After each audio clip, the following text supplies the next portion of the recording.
We need one of those too. Hi everyone, I'm Uri Klarman. I'm the CEO and co-founder of Bloxroute. Thank you everybody for coming. And today we'll be talking about how maybe MEV can help DeFi instead of destroying it.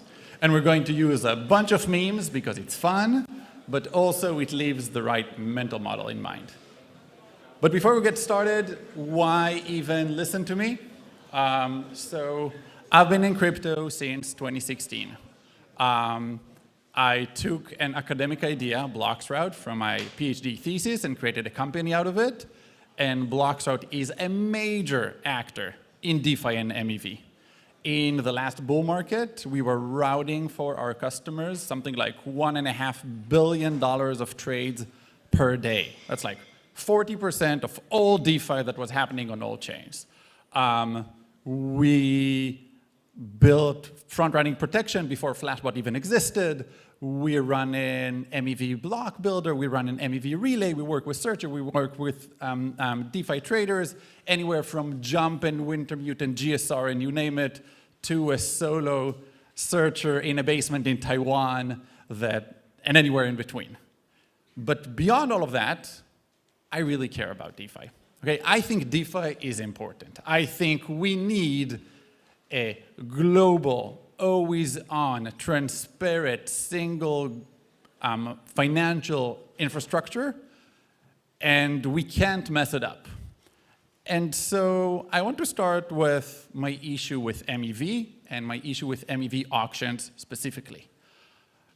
It really came to my mind when FTX imploded. Okay, FTX imploded, it took a bunch of CeFi actors with it. Am I? No, it's fine.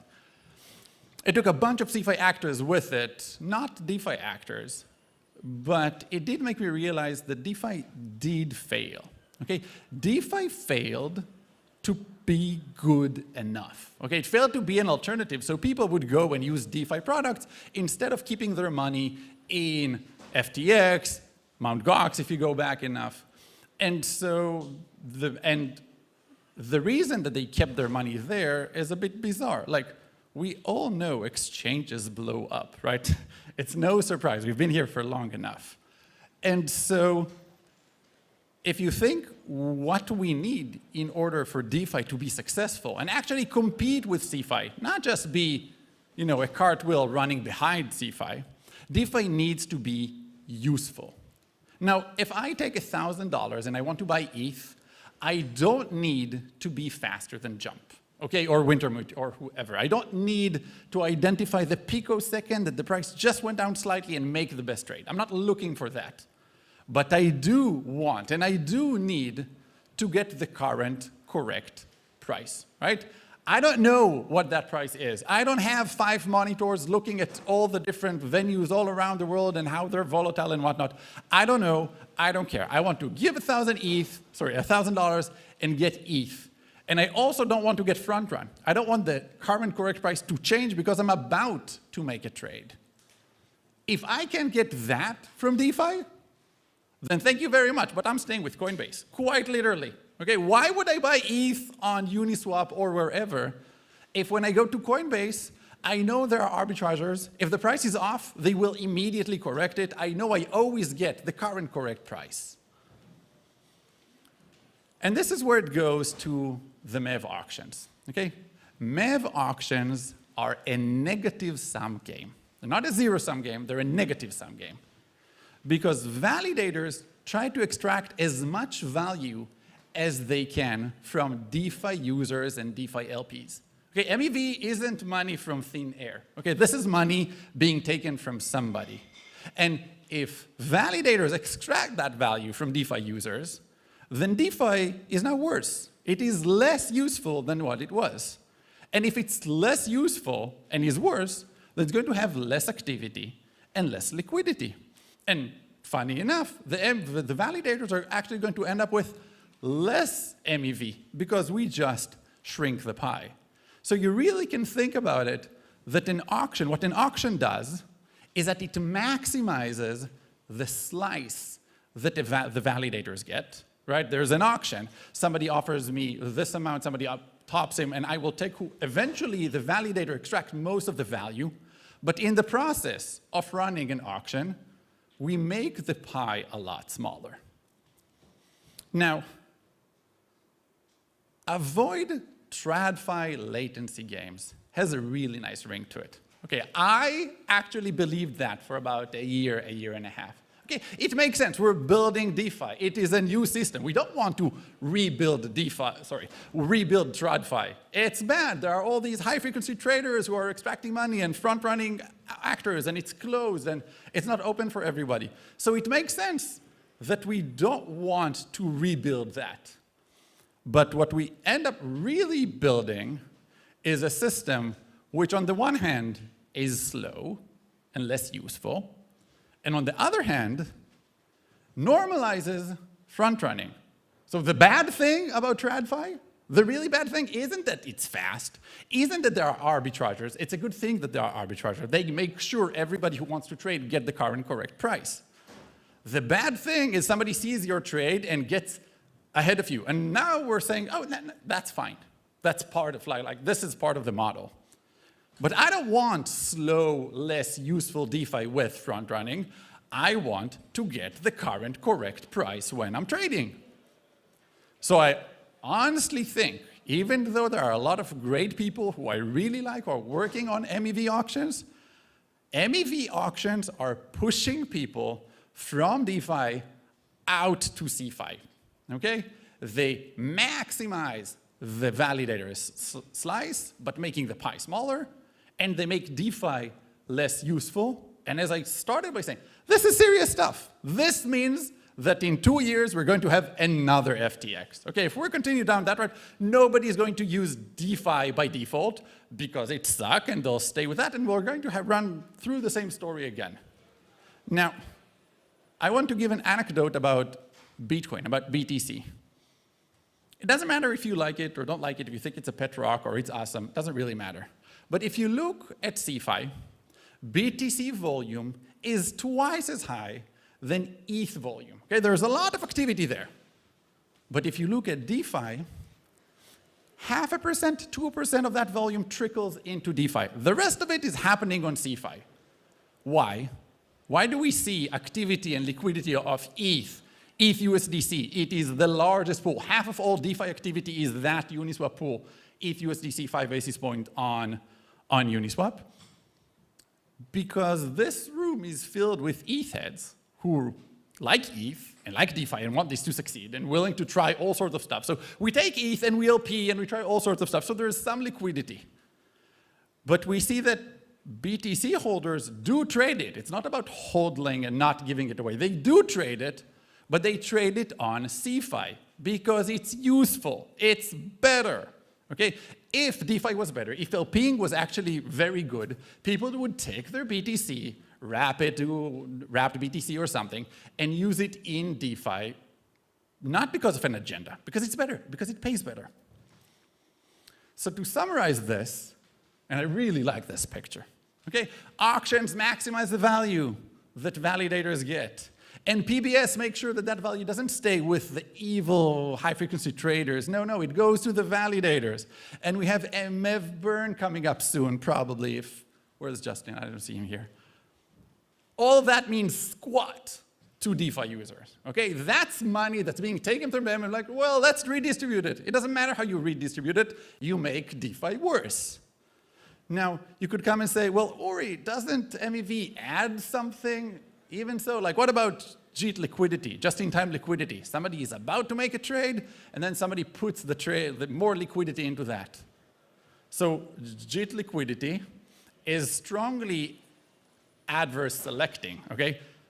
When would you counter-trade somebody else? When that somebody else is making a terrible trade. Okay, so you'll get JIT liquidity for all the bad trades that trade in the wrong direction. But if there's a trade in the right direction, nobody will add liquidity there and make a bad trade on purpose. It doesn't make sense. So you'll have liquidity standing on the sidelines, not really participating, and only allowing for bad trades to happen. And if you go towards, well, what about, yes, there is front running, and we normalized it. But I make a trade, and then I get an MEV rebate. I get some of that money back. Isn't that good enough? Or what about intent? Like, I want to sell $1,000 and I want to ETH in return and try to get as much as I can. All that really boils down to an RFQ system. Okay, request for quotes. And if we want that, we already have that.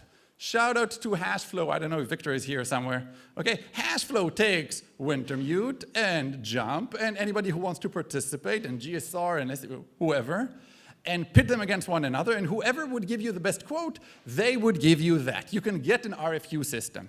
And RFQ systems are great for some purposes, okay? They're great if I am a user and I want to make this $1,000 for ETH, but always, always, always, RFQ systems are indirect DeFi, and they'll be worse than direct DeFi, like markets, like clubs, like AMMs.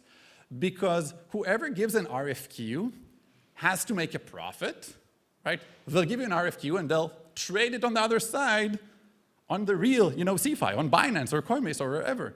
So they will make a profit, and you need to also compensate them a bit for the risk. So by definition, this thing would never compete with CeFi. It would keep DeFi as a sidecar to CeFi. CeFi would be the real thing where things are happening, and DeFi would be the sidecar. We need direct DeFi. So this part was, oh boy, do I hate MEV auctions. Okay, smartass, you said this is bad, but what are you actually offering an alternative to that? Here's the idea. What if we offer validators, instead of capturing most of the value out there, 90% of a small pie, we offer them, well, you capture some, half, 50% of a much larger pie, 10x bigger, 100x bigger. And to set the mental model right around it, we're talking about very vanilla Ethereum, okay? There is no meta transactions which are being auctioned to searchers who then create bundles which go to block builders on an MEV-focused L1 or something like that. Like, no, validators build blocks the good old way. And I want to talk a bit about, okay, where I'm taking it. I'm not starting here, but like, what direction am I taking us in this proposal that I'm giving here? Validators build blocks, okay? No relays, no block builders, no other L1s, no token, nothing like that. Validators build blocks. Users make transactions. No meta transactions, no protected RPCs, no private order flow, no auctions. Pretty simple. And validators make more money offering services to these users than they would if they were front-running them and extracting value from them. And when I say services, first and foremost, I mean instant inclusion, which I'll explain in a second. There are other services as well. Think like real-time trade routing, a few other stuff, but we don't have time for that today, so we'll stick with the first and foremost, instant inclusion. What's instant inclusion? Think about it, that the validator receive transaction and in real time provide pre-confirmation, first come, first served, fair ordering. Transaction come, and this is 1, and this is 2, and this is 3, and this is 4, and this is 5. Now, sure, Uri, but that doesn't solve the problem of MEV, because if the validator would see a transaction that's about to buy ETH for $1 million, it would inject their own transaction. We're back to square one. It will try to take advantage of that transaction. So we talk about something that Ari Jules from Cornell built. It's called Themis. Okay, Themis is a very simple system. I'll outline it in 3 sentences. Themis is the idea that instead of the proposer organizing the transaction in a block, the proposer only gets to aggregate what all the other validators saw. So all the validators see transaction and want to say, oh, I saw 1, 2, 3, 4, 5, sign it, send it to the proposer. This guy saw 1, 2, 3, 5, he didn't see 4, so we send that. And the proposer can't play with that, it can only aggregate what the majority of the network had seen with signatures and whatnot, etc. It can play with it, and putting my networking PhD hat on, you could also use such a system to completely prevent front running. by broadening transactions slightly smarter. Okay? If I want to make a transaction, I broadcast it to all the validator, but instead of starting from the closest one, I start by sending it to the one who's on the other side of the world, and gradually send it to the other validators over a course of something like 70, 80 milliseconds. Why 70, 80 milliseconds? That means that if I'm getting to the closest one, and that guy is jump, okay, he sees my transaction, picosecond after that, he took that, he created a front-running transaction, he sent it as fast as humanly possible to the other side of the world. My transaction has a 70 millisecond advantage over him. He would never beat me. Light of speed is playing in my part. You can't beat somebody to the other side of the world if he started 70, 80 milliseconds ahead of you with at least basic routing. And so if you actually go to Jump Crypto and look at their website, Jump's largest obstacle is the speed of light. You can, like, if there's an exchange one here and the other is there, they could only go at the speed of light between them. There is something that they cannot solve. So taking a step back for a second, but the high-level idea, validator, build blocks, user send transaction with some smarter broadcast, and validators capture basis points. They're being paid for this service. Why would they accept transaction like that? Because they're being paid. Now, you could ask, is it worth it? Would it pay more than just like front-running the users? Should they do that? And here's why it makes sense. I wonder if this works, by the way. Let's see if I click it. No, it's a PDF. That animation died. There's a lot more activity, something like 10 times more activity between the start of the block and the end of the block, or during that block, than if you just look at the start, at the point, and look at the delta. So if you look at the example here, you know, price started 1, then it went down, it went up, it went down, it went up, it went down, etc., and eventually finished 5.5 basis points later. And then in the MEV auction, somebody would send a transaction, would capture that arbitrage, the validator would capture more of that. And it would, let's say the validator captured 90% out of that. We'll see in a second why that's not actually true, but let's say that they're getting it. But if you have 10 times more activity happening there, and the validator makes money on all these trades, going up and down and up and down and up and down, not all the money, some money, but there's 10 times more activity, then it just pays it better. So for the LP, if you're LPing in such a system, instead of making one terrible trade every 12 seconds, you make a lot of trades, a lot more. Half of them are actually good trades because price went up, price went down. Eventually, it will go in one direction or the other, and all the buys you went in that direction were actually good ones. If you look at the user, if you have arbitrageurs, as price goes, they keep correcting the price. Price go up, they buy. Price go down, they sell, and etc., and correcting the price. Then you, as the user, can get your current correct price. I send a transaction, and I know the price that I'm going to hit is the correct one. Because if it wasn't correct, somebody would have sent a transaction to capture that arbitrage. You'll also get immediate result. You send a transaction, you actually know what you got back. You don't get front run. Validators make more money because you get more liquidity, you get more activity. And more than anything else, I think the thing that I really get excited about is that it changed the dynamics between CeFi and DeFi. Right now, DeFi is a sidecar being dragged by CeFi. So CeFi moves in real time. Price always changes all the time. And then every 12 seconds, DeFi changes and kind of like, okay, catches up. If DeFi moves with instant inclusion, then all of a sudden, this is bidirectional. Just like the price on Coinbase affect Binance, and Binance affect Coinbase, and they affect OKX. DeFi, all of a sudden, is an equal member there. If somebody buys on DeFi, it changes the price. It affects others. It's not the sidecar. It's in equal points or in equal position as the rest of them. Now stop here for a second. All of that I just talked about doesn't mean anything if validators don't make more money. If validator makes more money this way, then they'll do it, because they'll do what makes them more money. The guy from DVT before that kind of mentioned it. Validators don't really have a choice. They will extract as much money as they can, because if they don't, then people won't stake with them. They'll stake with somebody else who has 0.1 more higher APY. So they will do whatever pays them the most. They're good actors. They don't want to screw over users, but sometimes they don't really have a chance. Or, sorry, a choice. So the question is, can it pay validators more? That's the only question. Now, if you look here, this is coming from Frontier, who are awesome, and Jeet and Stefan, who I love both. You remember that we talked about that, like, well, you have an auction and it maximizes the value that validators are getting? Turns out that's not really true, okay?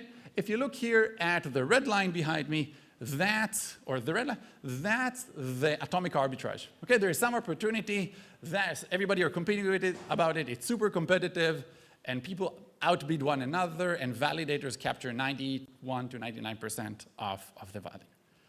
But 60% of MEV is actually CeFi DeFi arbitrage.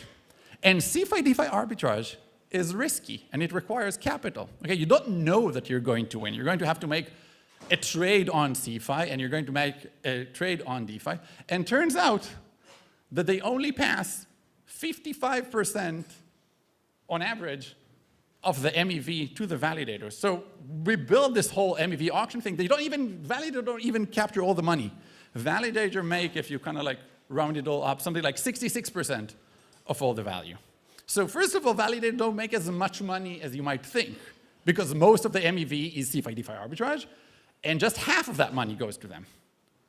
Now, the second point is, if we build this and it's useful, then we'll get more liquidity and more activity. The more liquidity and more activity have, if you think about like validator mental thing, they capture 1 basis point. We get more liquidity, we get more activity, they make more money. If we double the amount of liquidity, they double the amount of money that they're making. If we make the pie bigger, 10x, 100x, that's way better than capturing 50% rather than 66%. So the only thing that matters is whether validator would make more money this way. Staying with the Metallica theme, enter sandbox, okay? I was trying to think, can we try this? Forget about Themis, forget about decentralization. I don't want any of it. This is like next year or 2 years or something. Can we do a POC? Can we check whether validators actually make more money this way? So I was thinking of, can we sandbox a market outside of the MEV auction? And I came up with all sorts of ways to do it. And then Uniswap came with hooks. Like, wait, I can use hooks. Hooks could pay to a validator. Hooks would decide on whatever fee you want. Really exciting stuff. And then I realized that Ambient already have all that on mainnet. So Ambient used to be CrocSwap. I'm very glad that they changed the name. I kept conflating it with CowSwap. Ambient has swaps and the singleton and built-in order limits and mainnet, and it's already live on mainnet, and it's open source, and it's kind of like, I'm not invested in any of it. I like, kind of like, this is great. We could play with this. So I decided this is what I'm working on, and I'm hacking with Doug and the Ambient team, currently on testnet, not on mainnet yet. We sandbox 2 markets, okay? ETH-USDC and BTC-USDC. And we create a sequencer, just like an L2 sequencer, which decide the order and do first come, first serve. And it pays 3 basis points to the LPs, and it pays half a basis point to the validator. So this is on top of the MEV auction. Okay, there's the MEV auction, but we just sandbox a piece which nobody can touch outside of the sequencer. And let's see how much money this thing pays. So without this still yet being on mainnet, we're like, okay, who is this valuable for? Well, if we build this and we add liquidity here, users from the get-go get 30% discount. Why? Because it's 3.5 basis point, 30% discount on their fees. So instead of paying 5 basis point fee, they'll pay 3.5 basis point fee. So from the get-go, it's better for them. But also, this is real time. So people, arbitrager will keep correcting the price. They get the current correct price. They send a transaction to the sequencer say, oh, it got in, here are the transactions, here are their order. They would know whether the transaction executed or didn't execute. It won't be front run. It's great for users. For validators, also great. Why? Because it's on top of the MEV auction. We're sandboxing it, and in addition to any money that they're making in the MEV auction, we're trying to show that this pays better. So they'll get more money from this sandbox. they get a sustainable model. So instead of like right now, you're seeing it already, Validator used to take all the money, and now you say, oh no, I want to take some of it back. And protocol tried to get it, and the MEV that validators are getting is declining. So it's a sustainable, they get, we did the simulation around it, they should be getting something like 15% of what Uniswap LPs are making right now, something like $40 million per year. If we add BTC in there, maybe it's $80 million per year. If we make it double the liquidity because it's useful, then maybe it's more. Really should be great for validators. Okay, let's 10x DeFi. For the LPs who are actually LPing for that, because there's so much more activity, if you just look at the toxic order flow, the bad trades, you already see that they're making 20% more fees than they would in the ETH USDC 5 basis point. And again, that is the largest, most active, biggest piece of DeFi out there. Non-toxic order flow should be even higher. Skipping for a second, just because we're at the end, there are all sorts of weird implications for that if, again, we need to prove that this pays better. But if we do this, we don't need PBS. Okay, PBS was only designed so validator, big and small, are on the same level. But if you just order transaction, you don't do anything fancy, we don't need PBS. Should this happen on L1 or an L2? Well, this is a lot of volume. Maybe you want it on L2, but maybe validators want it on L1. Maybe users want the decentralization of Ethereum. Maybe they want to keep it. I don't know. What about MEV burn? There's a question.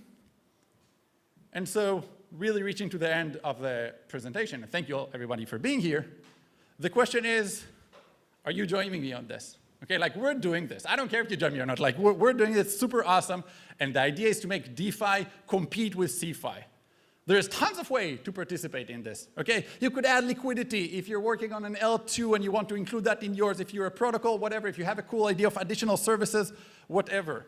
I'm super pumped about it. This is going to, I assume it's going to make big waves. Anybody who wants to jam on this and think about cool ways to use it and improve it, or honestly, if you have some ETH or USDC or BTC and say, well, I'm willing to chip in and add some liquidity to jumpstart it, that'd be awesome. Thank you, everybody.